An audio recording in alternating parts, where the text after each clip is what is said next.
Bakit hindi mo ipagpapabukas ang mga bagay?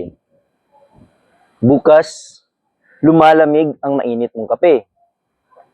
Bukas, ibang araw na naman. Bukas, mawawalan ka ng gana. Bukas, ang mga tao'y tumatanda. Bukas, dadaanan ka na lang ng buhay. At bukas, pagsisisihan mo ang mga araw na hindi mo ginawa ang mga bagay na kaya mo pang gawin.